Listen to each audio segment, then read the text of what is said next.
What's going on, everyone? Welcome to another video. As always, let's get straight into it. In this video, I'm going to be going over the 3 common mistakes that people make to achieve that dream 10k per month goal that most entrepreneurs aspire to achieve.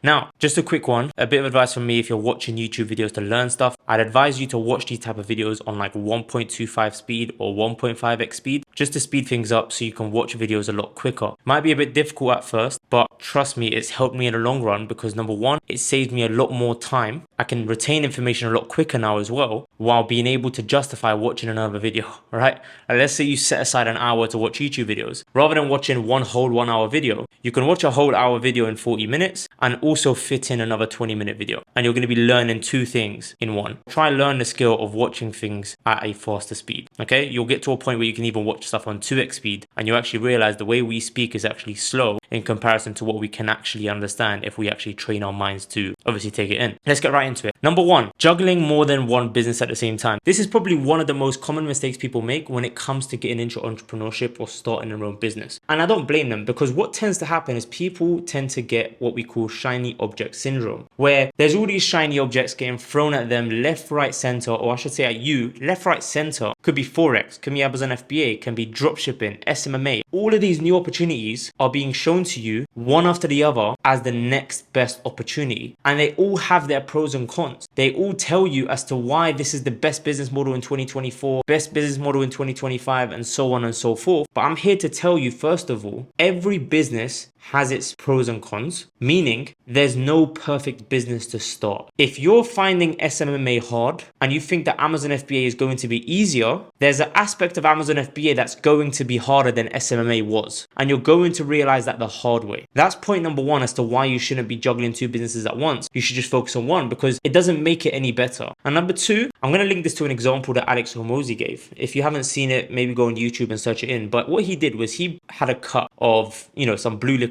And I think that cup represented everything. So your energy, your effort, your resources, your focus, your money, everything that's basically used to start a business or to run a business. And you've only got 1 cup of this. So pretend that's your sort of 24-hour daily power source. In order for you to start or scale or run 2 businesses or 3 businesses, 4 businesses, you need whatever is in that cup in order to do so. Meaning if you're going to start 4 businesses, let's say you've got 4 cups in front of you, you have to equally split that liquid into 4. Each business, instead of getting a whole cup's worth of energy, effort, and resources, it's only getting this much. That's why most people who start multiple businesses at the same time tend to fail. Because what people don't understand is that a business, in order for it to be successful, needs 100% of everything. Like, people don't actually understand how hard it is to actually start and scale a business to crazy heights until they've done it. And that's why 90% or 95%, whatever the number is, of businesses actually fail. I think it's like 97% of businesses fail to get to $1 million a year. And that's probably the reason why.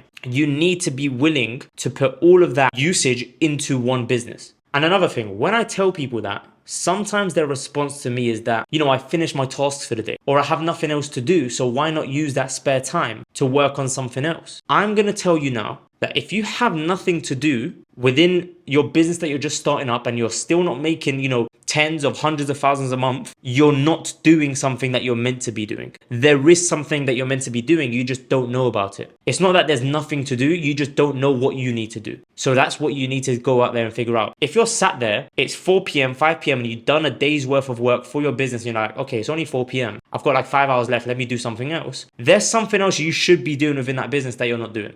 And that's something that you need to find out. That's number 1. Number 2 is creating before you sell. Now, this is dependent on the type of business you're running or the type of business you're trying to build. Mainly applies to like service-based businesses like SMMA, coaching, consulting, a course business, for example, but it can work for others as well. But point is creating before you sell is probably one of the worst decisions you can make, because what people tend to do is they tend to put in, let's say 2, 3, or even 6 months worth of work building that thing that they're going to sell. And what happens is their family members, their friends, their co-workers, or whoever it may be is cheering them on and saying, yeah, it looks great, sounds great, is people are going to buy it, when really and truly they have no idea as to whether someone's going to buy it or not. So what they're doing is they're spending all this time, this effort, these resources, this money, trying to build this perfect product with no proof of concept, because they have never sold it yet. Remember, I said they're creating before they sell. And then when the time comes where they need to now present it to their target market, turns out no one actually wants it, or hardly anyone wants it. So what's happened now? 3 to 6 months worth of time, effort, and resources has gone down the drain. Compared to someone who's actually smart or actually takes this advice on board, what they would do instead is gain an understanding as to what the market needs. Usually, in order for you to sell something, it needs to solve a particular problem. It can be anything from a toothbrush to a $10,000 course. It solves a problem. What you need to do if you want to create something in order to sell it is you need to find out whether it sells first. And how you do that is by finding out what your target market needs to be solved and then whether you're selling a solution to it. And if you're selling a solution to it, you can then go ahead and sell it and then create it on the back end. And I'll give you an example. And I actually did this myself. When I started my high ticket coaching business back in 2022, I transitioned from Amazon FBA coaching, right? And I understand that I shouldn't create before I sell. I need to sell before I create. So what did I do? I created 2 weeks worth of resources of a whole 6-month program. And then I went out there and sold the 6-month program, but I didn't have it created whatsoever. I had none of it ready. Once I gained proof of concept that, okay, this 6-month program is actually in need. People want to buy it because it actually solves a problem. The offer works. The way I close works. I gained proof of concept of a lot of things. But main point is I gained proof of concept of what I want to sell is actually going to sell. Once I closed a few clients, I now only have 2 weeks worth of resources. But while I'm serving those 2 weeks, I can now build the next 2 weeks. And then while they're in that next 2 weeks, I build the next 2 weeks and so on and so forth. And that's literally what I did until it got to the 6-month mark. And I had now a whole program built out. I had it built out with proof of concept that number 1, it sells. Number 2, it works because I've literally taken a whole client through it by this point. And number 3, all the improvements that I didn't know it needed are now in there because I had a client on board to test it out for me. So don't make the mistake of creating this thing first. And you can even apply this to products as well. Let's say you've got a dropshipping business or a clothing brand. People tend to create the whole logo, buy a domain, create a website, listings, and so on and so forth, like all of this fluff. Yet they don't even know if people are willing or want to actually buy that style of jumper or this product. I've seen so many clothing brands nowadays that come out and fail. And why? It's because they don't actually understand what people want. They just thought of a name in their head that sounds good to them, put it on a jumper or a t-shirt and put it out into the market expecting people to like it too. Doesn't work like that. Number 3, really links back to number 2. It's overlooking your competition. What I mean by that is when people don't actually look into what their competition or what's going on in the market at the moment, that's what leads people to end up struggling. And I'll explain why. What people tend to do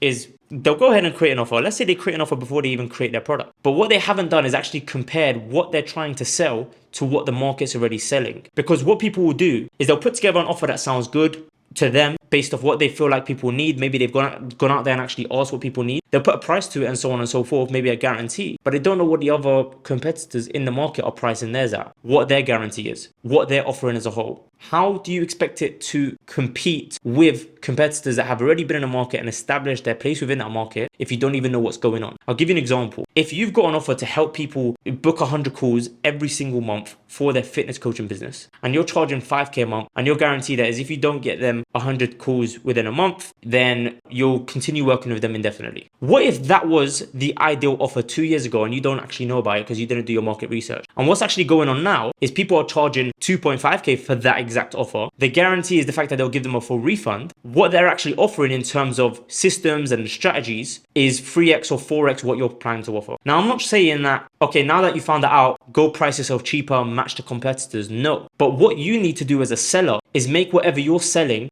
better than the competitors in order for you to then be able to charge more, justify what you're charging, justify your guarantee, justify what you're offering. It all pieces together. But if you don't actually understand what's going on in the market, how do you expect to build something that people are going to want to buy? It's going to be a real struggle. You don't want to ignore what your competitors are doing. You want to be able to understand what's going on within your market in order for you to either remodel or for you to actually compete with your competitors. Because at the end of the day, that's what you're doing. The same clients that your competitors are trying to get are the same clients that you're trying to get. So it's within your best interest to understand what they're doing to get your clients so that you can take it away from them. Do you really think Apple doesn't do their research on Samsung, Motorola, T-Mobile, all these mobile brands? Of course they do. And that's why you tend to see these new features that come out on phones later on come out on new brands as well. Like, I don't know, Face ID or fingerprint access, whatever it's called, right? Touch ID, that's the word. Or, I don't know, webcam. Maybe when the first webcam came on a particular laptop, Apple took the idea from them. They understood what people want in the market. For example, a new product that came out recently was Apple Vision Pro. Do you not think that eventually, or hopefully this ages well, but eventually Samsung or Sony or all of the brands within the gadget industry are going to catch up and